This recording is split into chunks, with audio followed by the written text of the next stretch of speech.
Well, that's basically a first-person perspective of the other side of this sundial, and how it just says natural, and you read the shadows off of it. But this right here is a couple of different things. Basically, I can see what I know of. It's got the Onyorekawa taking a guy out of a boat and attacking the boat. The whole thing is the head. This is the canoe, basically, or the longboat. That's the guys in it. But it's also got the giant hammerhead. So that's in there. The giant hammerhead, the giant snake. Well, there's quite a few different things. Now, when you see these overhangs like this, you read the shadow work under it too. Okay, that tells you stories up under it.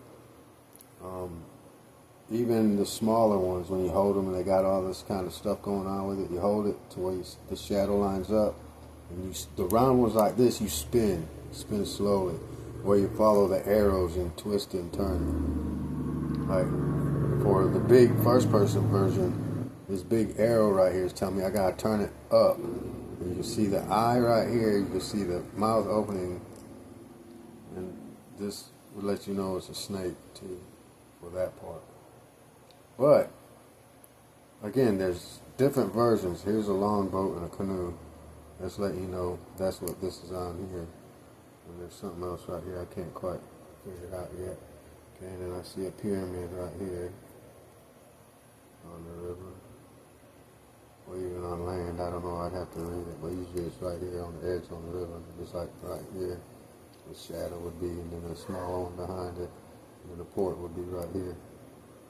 But I'm speculating right there because I haven't read it, but normally that's how it reads. Now you could even see how the canoe right here, right there, right there, and right there, and how big it was in proximity to that canoe it took.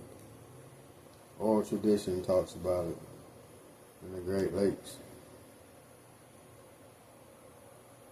But from what I understand, there were two guys and one of them got away. And then they went back and commemorated and got them.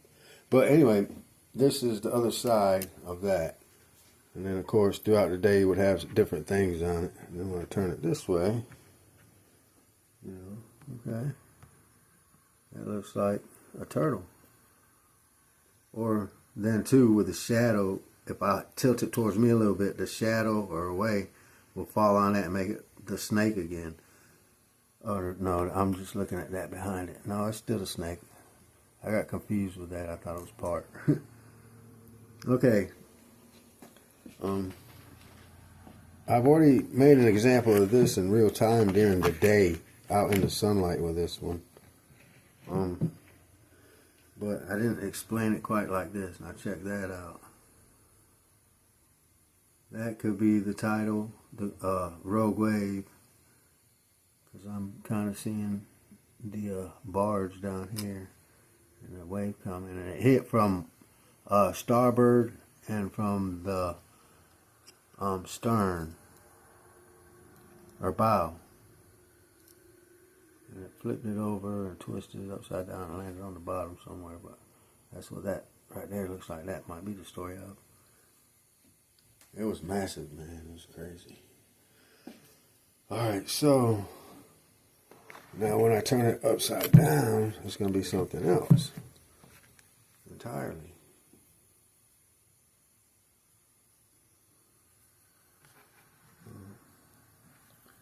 Okay, right away I know these all symbolize water, the gaps and the gaps. And so and the pyramids are usually right on the river, so that's a port at a pyramid. It's like a great hill, people with a great hill, so there's a pyramid and the hill behind it, or either a mound and a pyramid and that. But they read differently depending on which ones and who did them, because there's different types and different versions of style too. I can't, this keeps zooming in or something, man, because I'm not friggin' moving it.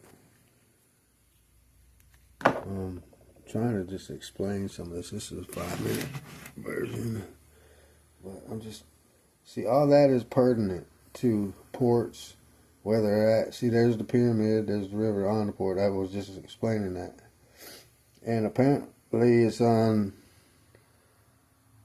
the coast because that looks on the bottom like it might be a shark or either a ichthyosaurus, which attacks a ship. So that story's in there too.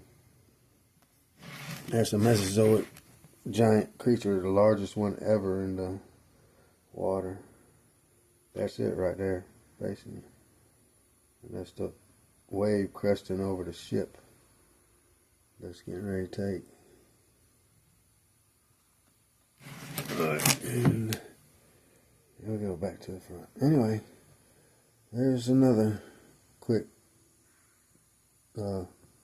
explanation on how to read some of these and what to look for.